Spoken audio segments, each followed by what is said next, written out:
Sa ika-6 na linggo ng Pasko ng Pagkabuhay, ang mamumuno po sa ating banal na pagdiriwang ay si Reverend Father Randy Arca. Sabayan po natin ang koro sa pambungad na awit.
Sa ngalan ng Ama, ng Anak, at ng Espiritu Santo.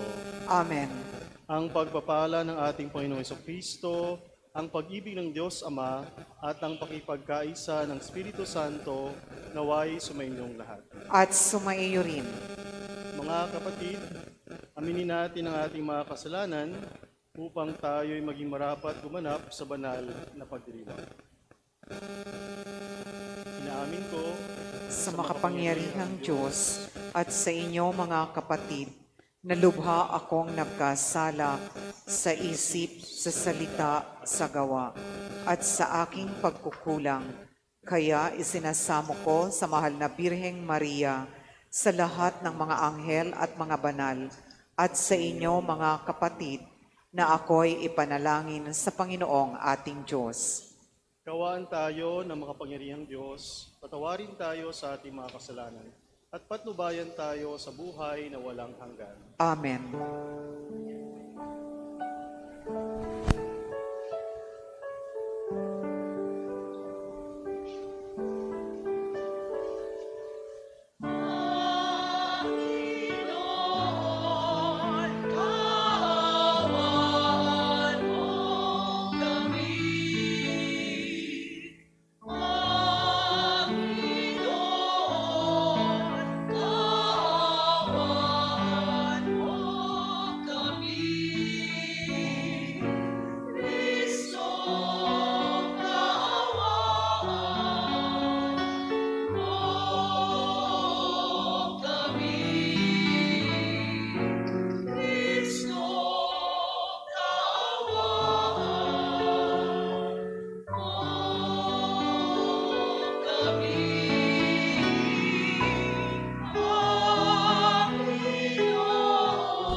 Papuri sa Diyos sa kaitaasan.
Manalangin tayo. Ama naming makapangyarihan, gawin mong sa masasayang araw na ito ng aming pagdiriwang sa pagkabuhay ni Kristo, kami makaganap ng pagdiriwang na wagas, upang ang aming ginugunita ay lagi naming matupad sa gawa, sa pamamagitan ni Kristo kasama ng Espiritu Santo, magpa sa walang hanggan. Amen. Taliwas sa lumang paniniwala ng mga Hudyo na sila lamang ang magliligtas, pinagkalooban ng Espiritu Santo ang mga hentil ng biyaya ng kaligtasan. Tinanggap ni Pedro ang katotohanan ito at hindi siya nagdalawang isip na binyagan ang mga hentil. Pagbasa mula sa mga gawa ng mga apostol. Sinalubong ni Cornelio si Pedro at nagpatira pa sa harapan nito at sumamba.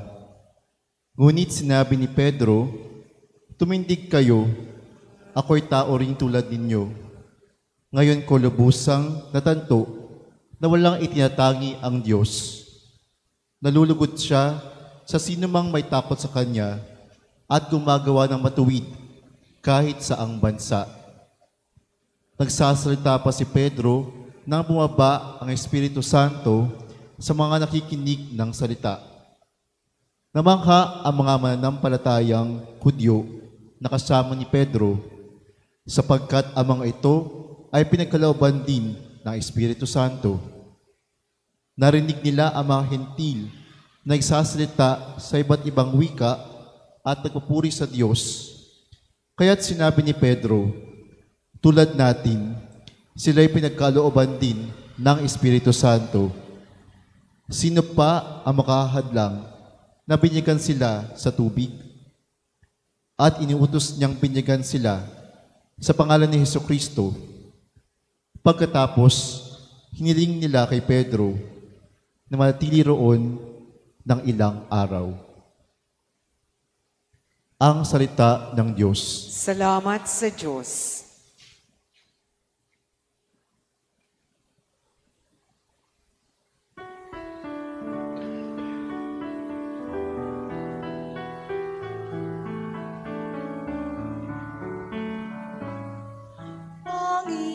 Panginoong nagliligtas sa tanang bansay naya. Panginoong nagliligtas sa tanang bansay naya. Umawit na bagong awit at sa poon ay ialay. Pagkat siyang ginawa niya ay kahangahangang tunay. Sa sariling lakas niya at taglay na kabanalan, walang hirap na matamo, yaong hangad na tagumpay. Panginoong nagliligtas sa tanang bansay naya. Ang tagumpay niyang ito'y siya na rin ang naghayag. Sa harap ng mga bansay na hayag ang pagliligtas, ang pangako sa Israel, lubos niyang tinutupad.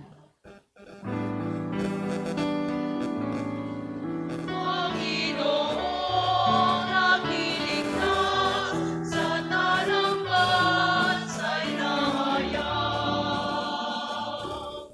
Tapat siya sa kanila at ang pag-ibig ay wagas. Ang tagumpay ng ating Diyos kahit saan ay namalas. Magkaingay na may galak, yaong lahat sa daigdig. Ang poon ay buong galak na purihin sa pag-awit.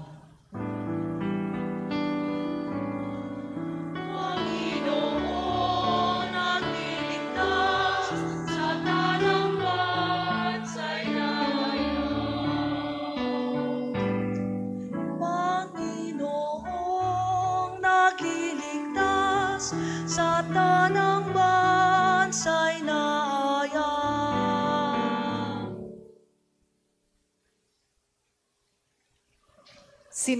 Sinusupil ng pag-ibig ang pagkamakasarili, puot at masasamang palagay sa kapwa.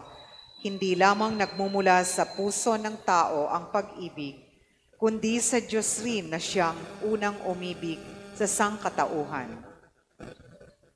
Pagbasa mula sa unang sulat ni Apostol San Juan.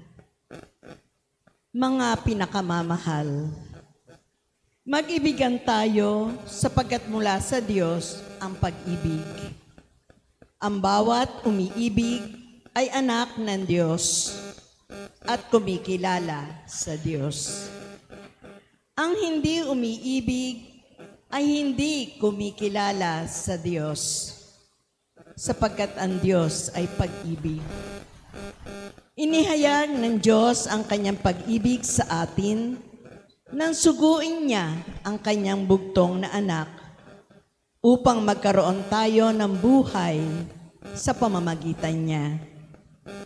Ito ang pag-ibig, hindi sa inibig natin ang Diyos, kundi tayo ang inibig niya at sinugo ang kanyang anak upang maging handog sa ikapagpapatawad ng ating mga kasalanan. Ang salita ng Diyos. Salamat sa Diyos. Parangalan po natin ang mabuting balita ng Panginoon.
At sumaiyo rin.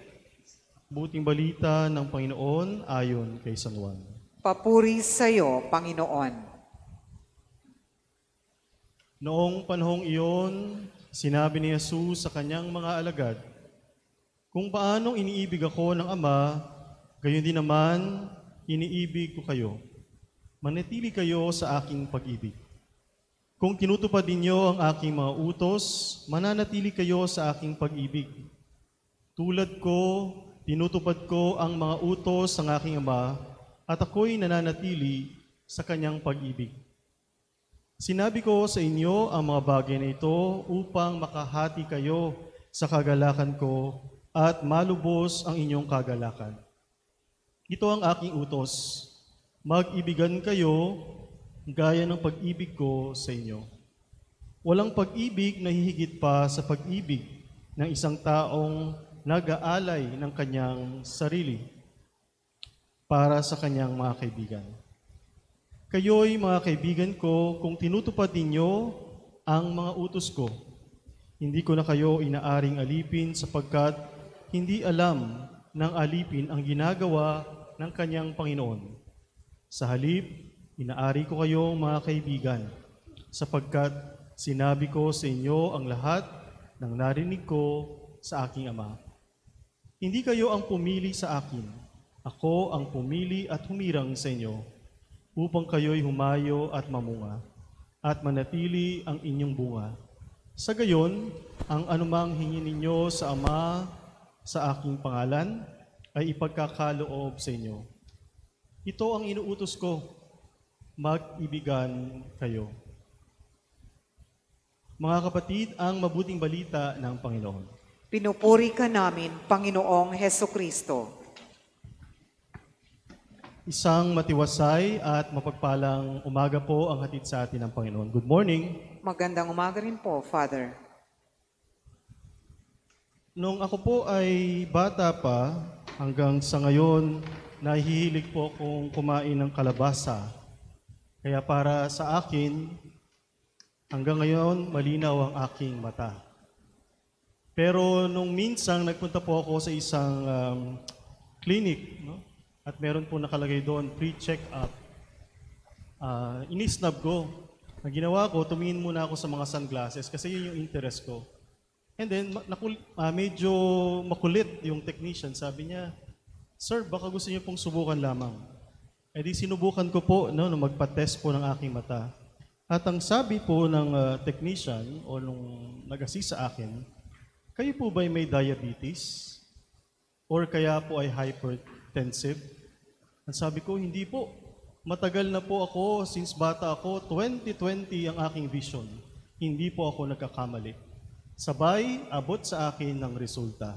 Kailangan ko na daw po ng reading glass.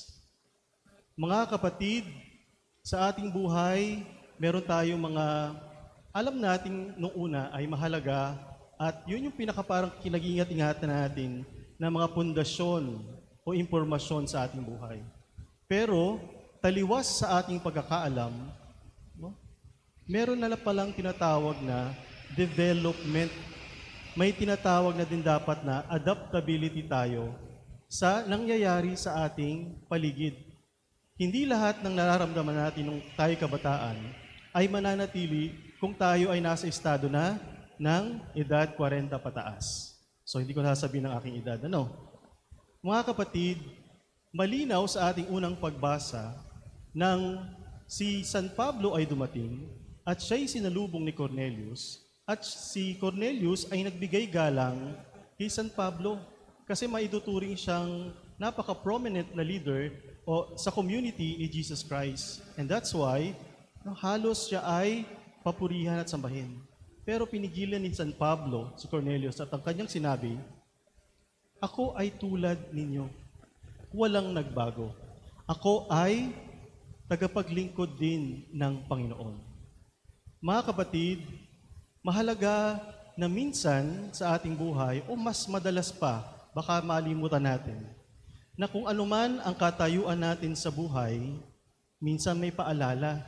Baka taliwas ang ating paniniwala sa ating inaakala sa ating posisyon, sa kagandahan ng ating mga blessings sa buhay.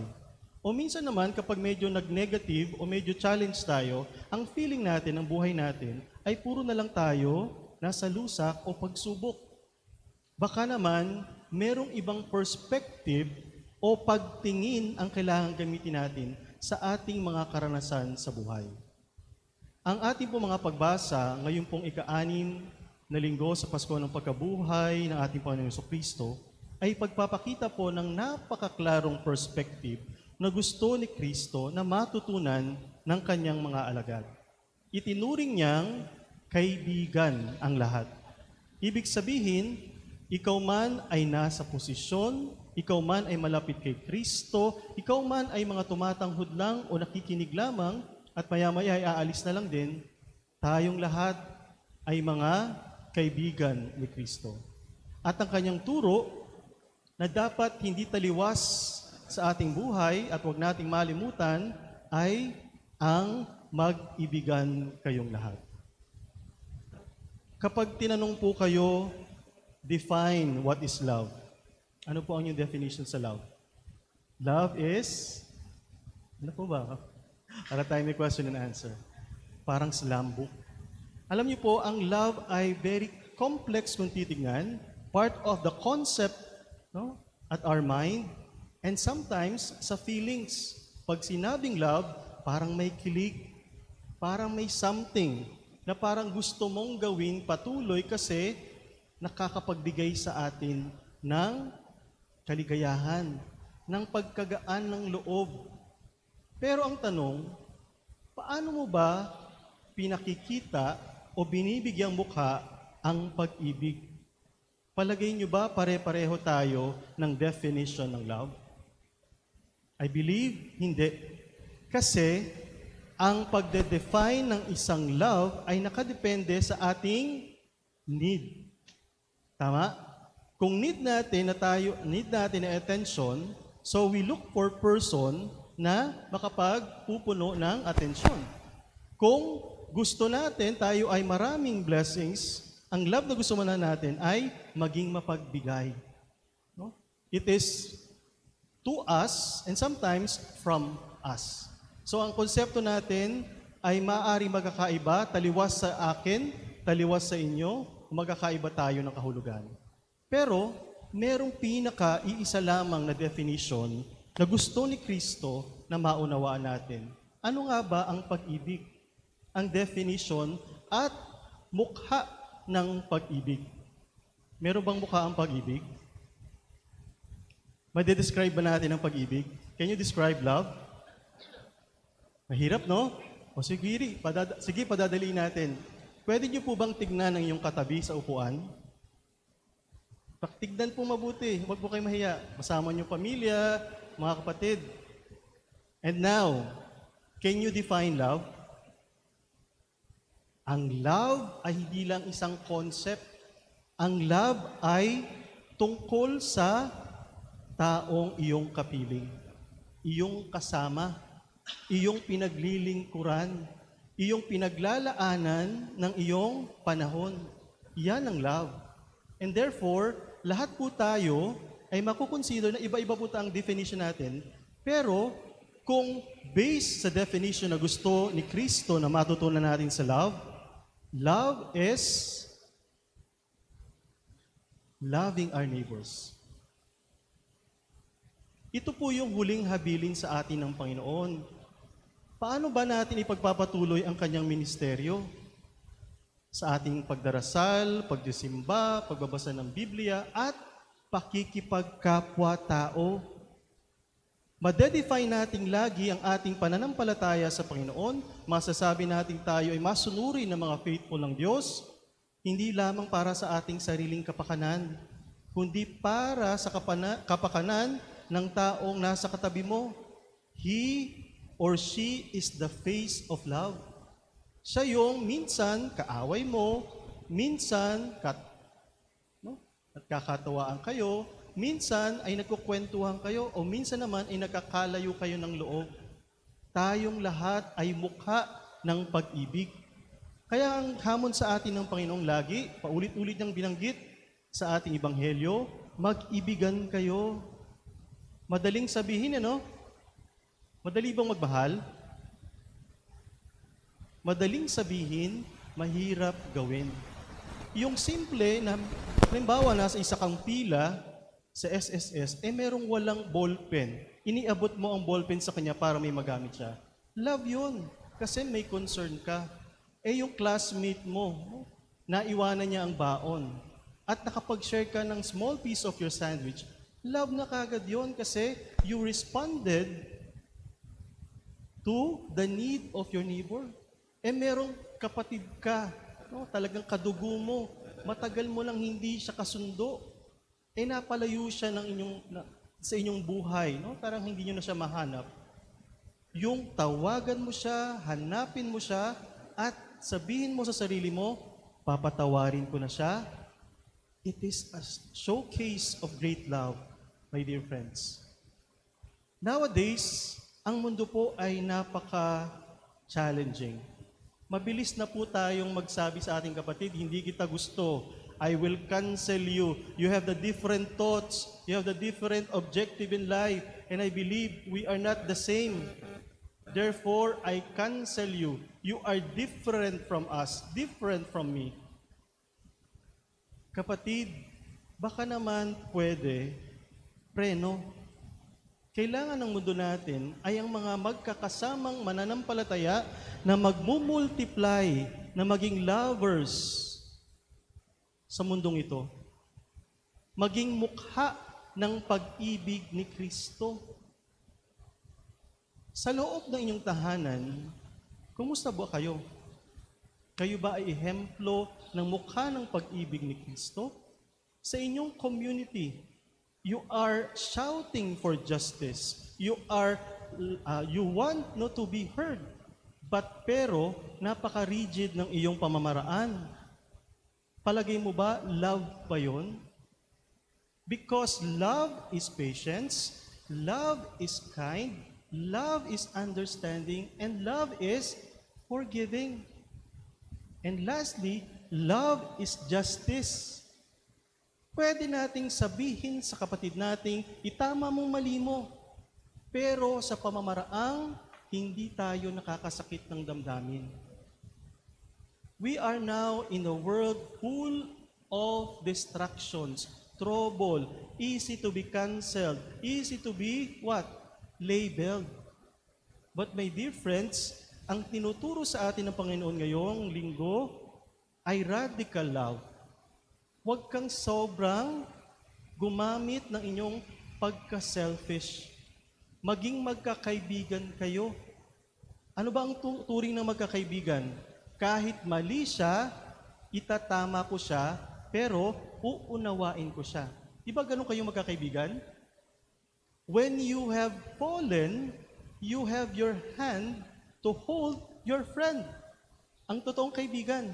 Hindi ang kaibigan ay magbubuyo para sa kasamaan. That's not a friend, I tell you. And therefore, this radical love that Jesus is giving us and wants to understand is a love na merong self-sacrifice. Umiintindi, nagpapatawad, nagpapakumbaba, at hindi nagbablock, kundi nag-a-accept ng love. Because this kind of love, give and take, is the model that Jesus entrusted to us. Noong pinanganak ka pa lamang, kapatid, mahal ka na ng Diyos, alam na ng Diyos, no? Na kailangan mo rin ng pagmamahal. So binigay niya yon, ibinuhos niya. Pero nung nagkaisip ka na, nagkaroon ka na ng desisyon, nagkaroon ka na ng pagtalikod, ano na, kumusta na ang pag-ibig natin sa Diyos? Minsan, absent. Minsan, present.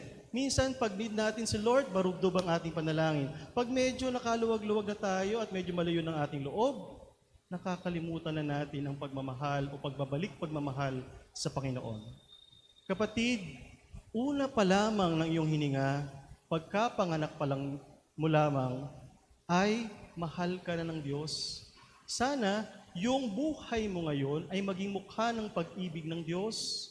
Magamit sana ang buhay mo para ang buhay ng iba ay hindi maging miserable. Kundi turuan natin ang bawat isa o mag-akayan tayo. Amen? Sana po sa pagpapatuloy po ng ating banal na misa, pagpatuloy po natin ang pagmamahal na nais po ni Kristo. Pagmamahal na hindi tumitingin sa ating pagkakaiba, kundi pagmamahal kung paano mo minamahal ang iyong anak, ang iyong asawa, kapatid, at kasama sa community. Amen. Magsitayo po tayo at ating ipahayag ang ating pananampalataya. Sumasampalataya ako Sa Diyos, samang makapangyarihan sa lahat, na may gawa ng langit at lupa. Sumasampalataya ako kay Jesucristo, iisang anak ng Diyos, Panginoon nating lahat. Nagkatawang tao siya, lalang ng Espiritu Santo, ipinanganak ni Santa Mariang Birhen, pinagpakasakit ni Poncio Pilato, ipinako sa krus, namatay, inilibing, nanaog sa kinaroroonan ng mga yumao, nang may ikatlong araw na buhay na mag-uli, umakyat sa langit, naluluklok sa kanan ng Diyos samang makapangyarihan sa lahat, doon magmumulang paririto at huhukom sa nangabubuhay at nangamatay na tao. Sumasampalataya naman ako sa Diyos Espiritu Santo, sa banal na simbahang katolika, sa kasamahan ng mga banal, sa kapatawaran ng mga kasalanan, sa pagkabuhay na muli na nangamatay na tao, at sa buhay na walang hanggan. Amen. Manalangin tayo sa Ama, taglay ang kababaang loob at pagtitiwala tulad ng kay Jesus upang manatili tayong ganap sa kanyang pag-ibig. Sabihin natin, Panginoon, dinggin mo ang aming panalangin. Panginoon, dinggin mo ang aming panalangin. Para sa mga katungkulan sa simbahan at pamahalaan, maglingkod nawa sila alinsunod sa pag-ibig ng Diyos upang umiral ang katarungan, kapayapaan at katotohanan. Manalangin tayo. Panginoon, dinggin mo ang aming panalangin. Para sa mga hindi nakaranas ng pagmamahal at sa mga nasaktan dahil sa karahasan, hilumin nawa ng Panginoon ang mga sugat sa kanilang puso upang maranasan nila ang galak na dulot ng kanyang wagas na pag-ibig. Manalangin tayo. Panginoon, dinggin mo ang aming panalangin. Para sa mga pamilya, matutunan nawa nilang magpatawad, umunawa, at magbigyayan sa isa't isa. Manalangin tayo. Panginoon, dinggin mo ang aming panalangin. Para sa mga relihiyoso at relihiyosa, maging daluyan nawa sila ng lakas at galak, lalo na para sa mga nagdurusa, dulot ng kahirapan at karahasan. Manalangin tayo. Panginoon, dinggin mo ang aming panalangin. Para sa mga yumao, makapiling nawa nila ang Diyos sa kanyang kaharian sa langit. Manalangin tayo. Panginoon, dinggin mo ang aming panalangin. Sa katahimikan ng ating puso, ating isama ang ating mga panalangin personal para sa ating pamilya, mga trabaho, at pangailangan ng ating komunidad. Panginoon, dinggin mo ang aming panalangin. Ama naming mapagmahal, dinggin mo ang aming mga panalangin upang lumago kami sa pag-ibig at maging karapat-dapat na tawaging mga anak mo. Sa pamamagitan ni Kristo, aming Panginoon. Amen.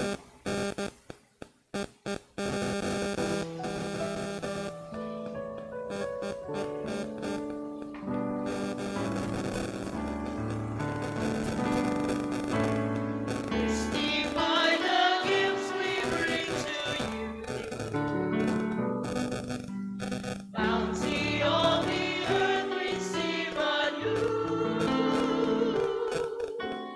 Take and bless the work of our hands. Christy, by these gifts at your command.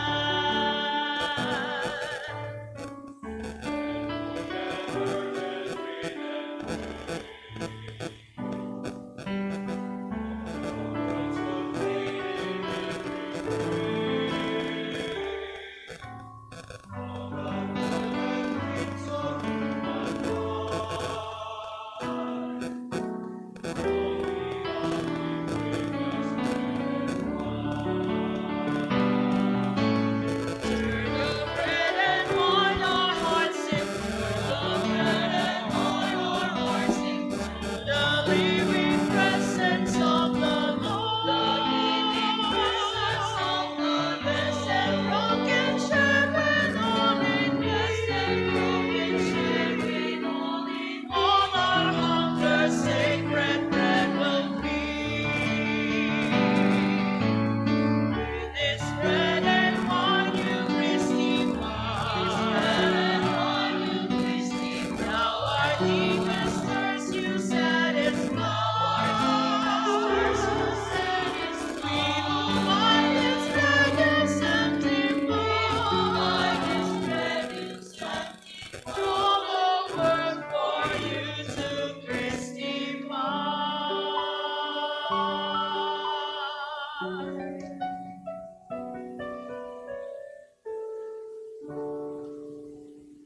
Manalangin kayo, mga kapatid, upang ang paghahain natin ay kalugdan ng Diyos sa mga makapangyarihan.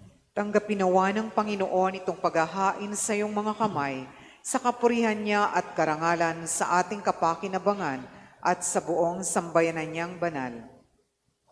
Ama naming lumikha, paakyatin mo sa iyong piling sa kalangitan ang aming mga panalangin, kalakip ng haing mga alay, upang ang mga pinagindapat mong gawing dalisay ay maging marapat na makasalo sa piging ng iyong pagmamahal.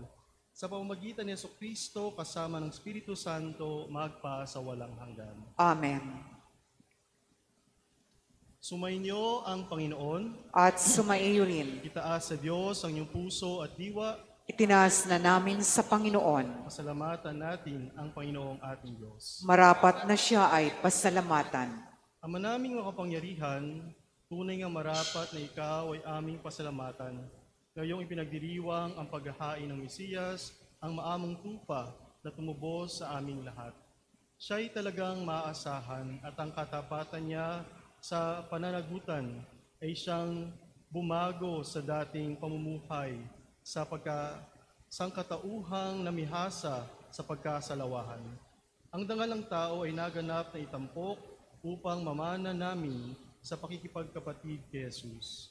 Kaya kaysa ng mga anghel na nagsisiawit ng papuri sa iyo nang walang humpay sa kalangitan, kami nagbubunyi sa iyong kadakilaan.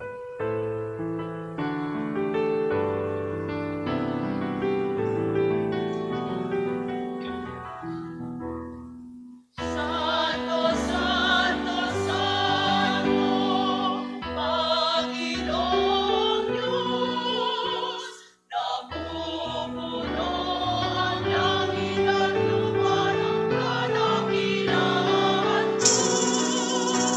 Hosana, Hosana, Hosana sa kaitaasan. Hosana, Hosana sa kaitaasan. Pinagpalaang naparirito sa ngalan ng Panginoon. Hosana, Hosana sa kaitaasan.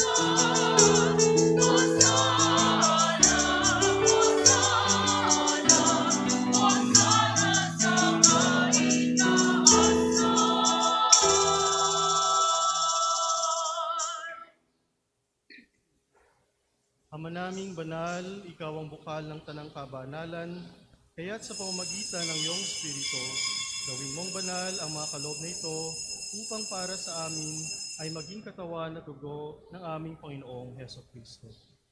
Bago niya pinagtiis ang kusang loob na maging handog, hinawakan niya ang tinapay, pinasalamatan kanya, pinaghati-hati niya iyon, inabot sa kanyang maalagad at sinabi, "Tanggapin ninyong lahat ito at kanin. Ito ang aking katawan na iahandog para sa inyo."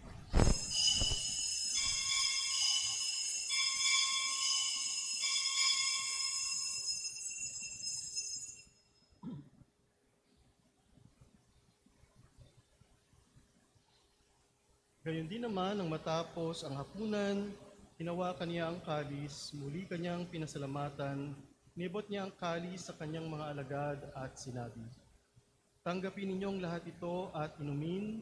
Ito ang kalis ang aking dugo ng bago at walang hanggang tipan. Ang aking dugo na ibubuhos para sa inyo at para sa lahat, sa ikapagpapatawad ng mga kasalanan. Gawin ninyo ito sa pag-alaala sa akin."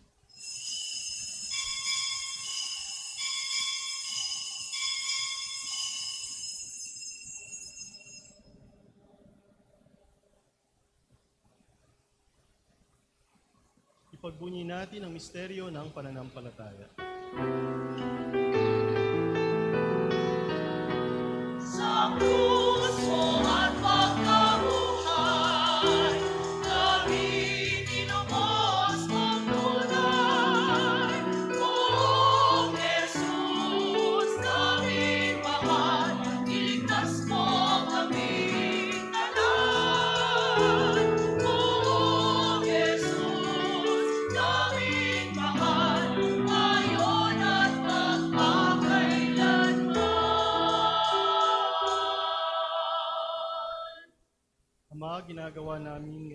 ng pag-alaala sa pagkamatay at muling pagkabuhay ng iyong anak. Kaya inaalay namin sa iyo ang tinapay na nagbibigay buhay at ang kalis na nagkakaloob ng kaligtasan. Kami nagpapasalamat dahil kami iyong minarapat na tumayo sa harap mo para maglingkod sa iyo. Isinasamo namin kami magsasalo-salo sa katawan na dugo ni Kristo ay mabuklod sa pagkakaisa sa pamamagitan ng Espiritu Santo. Ama, lingapin mo ang iyong simbahang laganap sa buong daigdig. Puspusin mo kami sa pag-ibig kaysa ni Francisco na aming Santo Papa, ni Ruperto na aming obispo, tanang mga obispo, kaparian at mga religyoso. Lalahanin mo rin ang mga kapatid naming nahimlay nang may pag-asang sila'y muling mabubuhay, gayon din ang lahat ng mga pumanaw. Kawaan mo sila at patuloyin sa iyong kaliwanagan. Kawaan mo at pagindapatin kaming lahat na makasalo sa iyong buhay na walang wakas. Kaysa ng mahal na Birheng Maria, na ina ng Diyos, ni San Jose, na kanyang esposo, kaysa ng mga apostol at ng lahat ng mga banal na namuhay dito sa daigdig ng kalugod-lugod sa iyo, maipagdiwang nawa namin ang pagpupuri sa kararangal mo sa pamamagitan ng iyong anak na aming Panginoong Jesucristo. Sa pamamagitan ni Kristo, kasama niya at sa Kanya, ang lahat ng parangal at papuri ay sa iyo, Diyos Amang makapangyarihan, kasama ng Espiritu Santo, magpa sa walang hanggan.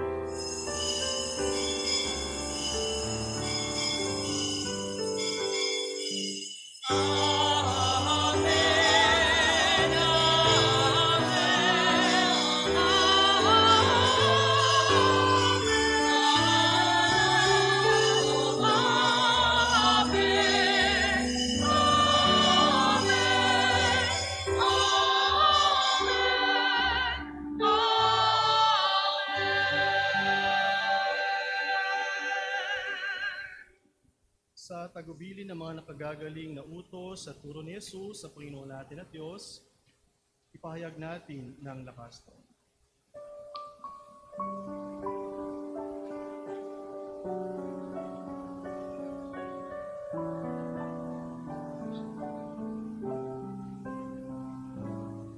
Ama namin, sumasalangit ka, sambahin ang ngalan mo, mapasa amin ang kaharian mo, sundin ang loob mo, dito sa lupa para sa langit, bigyan mo kami ngayon ng aming kakain sa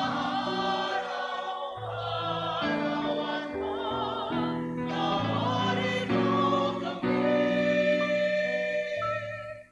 sa aming mga sala para ng pagpapatawad namin sa nagkakasala sa amin. At huwag mo kaming ipahintulot sa tukso, at iadya mo kami sa lahat ng masama. Hiniling namin kami yadya sa lahat ng masama, pagkalooban ng kapayapaan araw-araw, iligtas sa kasalanan at ilayo sa lahat ng kapahamakan. Samantalang aming pinananabikan ang dakilang araw ng pagpapahayag ng tagapagligtas namin, si Hesus Kristo. Sapagkat sa iyong kaharian, kapangyarihan at kapurihan, ngayon at magpakailanman, ngayon at magpakailanman.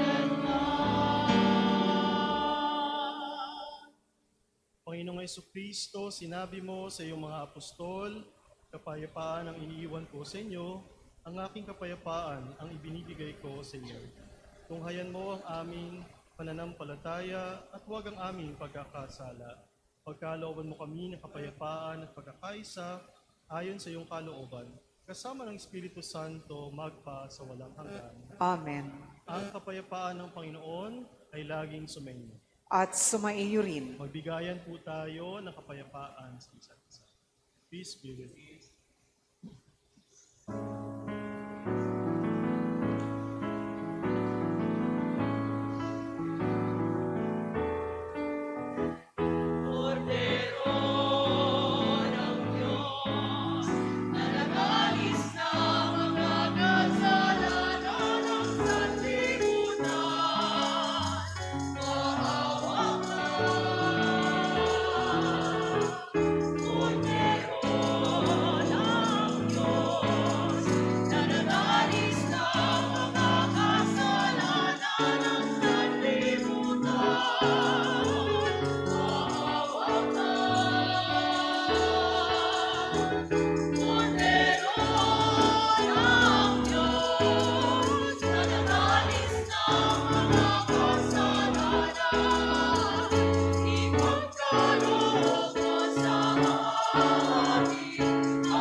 Ito ang kordero ng Diyos, itong nag-aalis ng kasalanan ng sanlibutan. Mapapalad ang mga inanyayahan sa kanyang itikin. Panginoon, hindi ako karapat-dapat na magpatuloy sa iyo, ngunit sa isang salita mo lamang ay gagaling na ako.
Manalangin tayo. Ama naming mapagmahal, kaming pinagpagsalo mo sa pagkabuhay ng iyong anak ay pakinabangan mong lagi sa kanyang lakas bilang bungang masagana ng dulot mong pagliligtas sa pamagitan niya kasama ng Espiritu Santo magpa sa walang hanggan. Amen. Lumuhod po. Panalangin kay San Jose. O pinagpalang San Jose, dumudulog po kami sa iyong karangalan. Idinadalangin namin sa iyo ang aming parokya at ang buo naming sarili, upang ikaw ang aming maging ama sa tuwina, aming tagakupkop at patnubay sa landas ng kaligtasan. Ipagkamit mo para sa amin ang lalong matibay na kalinisan ng puso, ang lalong maningas na pagnanais sa kabanalan. Bilang pagsunod sa iyo, gagampanan namin ang lahat naming gawain, alang-alang sa lalong ikararangal ng Diyos at sa pakikisa sa kamahal-mahalang puso ni Jesus at kalinis-linisang puso ni Maria. At ikaw, o pinagpalang San Jose, idalangin mo kami at na kami makabahagi sa kapayapaan at kaaliwan ng iyong magandang kamatayan. Amen. San Jose, aming patron, ipanalangin mo kami. Tumayo na po.